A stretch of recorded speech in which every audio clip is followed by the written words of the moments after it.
You have probably heard all of the shrieking by now. Governor Ralph Northam of Virginia was in a photograph featuring his appearance at a costume party in a bit of a culturally insensitive outfit. The media, quick as ever to jump on an important story, covered this several times, giving the public the version of the story that imposes their cult-like morals on whoever is unlucky enough to have it played at them.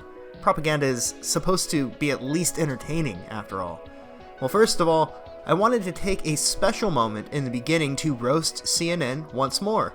This time, they actually tried telling us that this guy is a Republican when he is in fact a Democrat. Let's roll that footage.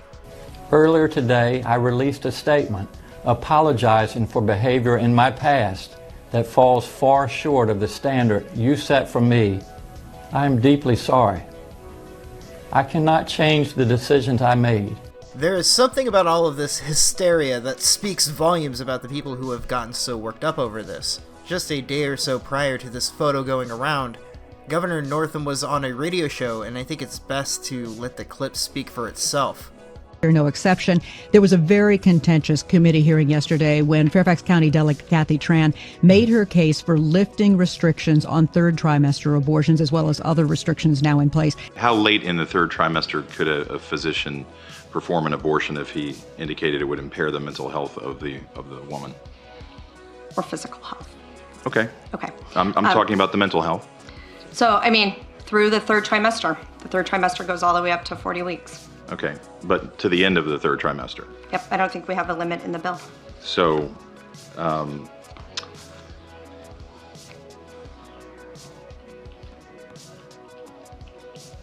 where it's obvious that a woman is about to give birth, she has physical signs that she is about to give a birth, would that still be a point at which she could request an abortion if she was so certified? She's dilating. Mr. Chairman, that would be a decision that the doctor, the physician, and the woman would make. I understand that. I'm asking point. if your bill allows that. My bill would allow that, yes. Do you support her measure and explain her answer? Yeah, and I wasn't there, Julie, and I certainly can't speak for Delegate Tran, but I would tell you, first thing I would say, this is why decisions such as this should be made by providers, physicians, and the mothers and fathers that are involved. There are, when we talk about third trimester abortions, these are done with the consent of obviously the mother, with the consent of the physicians, more than one physician, by the way. And it's done in cases where there may be severe deformities, there may be a fetus that's non-viable. So in this particular example, if a mother is in labor, I can tell you exactly what would happen. The infant would be delivered. The infant would be kept comfortable. The infant would be resuscitated if that's what the mother and the family desired. And then a discussion would ensue between the physicians and the mother. So I think this was really blown out of proportion. But again, we want the government not to be involved in these types of decisions. We want the decision to be made by the mothers and their providers. And this is why, Julie, that legislators, most of whom are men, by the way, shouldn't be telling a woman what she should and shouldn't be doing with her body.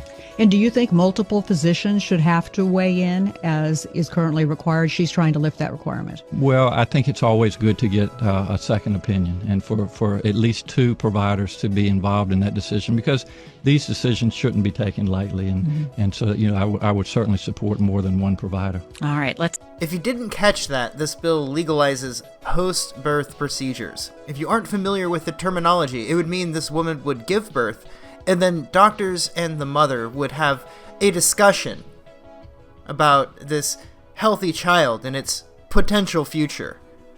This is exactly what it sounds like, and I don't think that this is something I'm willing to make a joke out of.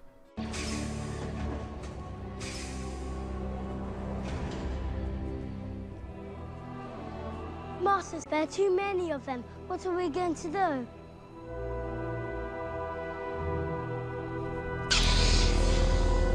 Okay, I might go as far as to mock this person, this shadow of a man. A man like this has no place in the decision, he says. It's a woman's body, her choice, they say. What about the child's body? We can't exactly ask it, and I don't think most living things would ever ask to be terminated, especially at this early stage in life. This is infanticide. Straight up, no punches pulled. We have reached the logical conclusion, the point to where we can say, that is not a bundle of cells, that is a child. What they are pushing is quite literally terminating our children, and none of these heroic journalists on TV have anything to say on the matter. No comment, they say, in spite of having to fill 24 hours of airtime. But when a picture came out of this infanticide-endorsing monster in a culturally insensitive outfit, suddenly, these hacks cared. They showcased their outrage, their false sense of moral virtue due to my blackface. But when this guy, when they are committing infanticide, or rather endorsing it, their response was null. Still, Ralph Northam was quick to respond to the loud social media outrage over his use of what they consider to be an inappropriate outfit from 30 years ago. This stuff about legalizing murder of children, that's not so outrageous to them, apparently. But an outfit from 30 years ago? That's a bridge too far. My fellow Virginians, earlier today I released a statement apologizing for behavior in my past that falls far short of the standard you set for me. That photo, I am deeply sorry. I cannot change the decisions I made, nor can I undo the harm my behavior caused then and today.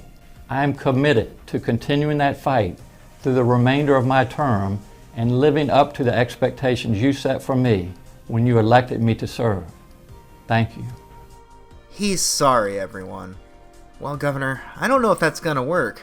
Already, trending on Twitter at the moment of this recording is Resign Ralph. Remember, it wasn't the thousands of hypothetical infants getting the knife that angered the blue checkmarks. It was an improper party outfit from 3 decades ago. An addendum, something I wanted to record real quick. So CNN, of course, on their YouTube channel of almost 6 million subscribers. Congratulations, CNN. And congratulations for being able to almost pull 100,000 viewers. Amazing. Amazing. Although they do have to spam their videos all over YouTube. Point I wanted to make, as you can see here, just in the last few hours, we have 4 videos about Ralph Northam's controversy. Now go back a few days, and we'll search again. A whole week's worth of videos. Nope, just from today. So they had no interest in the other controversy. Here's MSNBC. They have 2. We got one from 8 hours ago, and one from 7 hours ago. And again, no coverage on the controversy regarding his endorsement of infanticide. So the priorities of the media are quite clear. And here it is, your moment of clarity. Your appointment to FEMA should be finalized within the week. I've already discussed the matter with the senator. I take it he was agreeable? He didn't really have a choice. Has he been infected? Oh yes, most certainly. When I mentioned that we could put him on the priority list for the ambrosia vaccine, he was so willing it was almost pathetic. This plague, the rioting is intensifying to the point where we may not be able to contain it. Why contain it? Let it spill over to the schools and churches. Let the bodies pile up in the streets. In the end, they'll beg us to save them. I've received reports of armed attacks on shipments. There's not enough vaccine to go around, and the underclasses are starting to get desperate. Of course they're desperate. They can smell their death, and the sound they'll make rattling their cage will serve as a warning to the rest. I hope you're not underestimating the problem. The others may not go as quietly as you think. Intelligence indicates they're behind the problems in Paris. A bunch of pretentious old men playing at running the world. But the world left them behind long ago. We are the future. We have other problems. Humanico? Formed by executive order after the terrorist strike on the statue. I have someone in place, though. I'm more concerned about Savage. He's relocated to Vandenberg. Our biochem corpus is far in advance of theirs, as is our electronic sentience, and their ethical inflexibility has allowed us to make progress in areas they refuse to consider. The augmentation project? Among other things, but I must admit disappointed in the performance of the primary unit. The secondary unit should be online soon. It's currently undergoing preparation and will be operational within 6 months. My people will continue to report on its progress. Necessarily, the primary will be terminated. We've had to endure much, you and I, but soon. Order. UH. Aquinas spoke of the mythical city on the hill. Soon, that city will be a reality.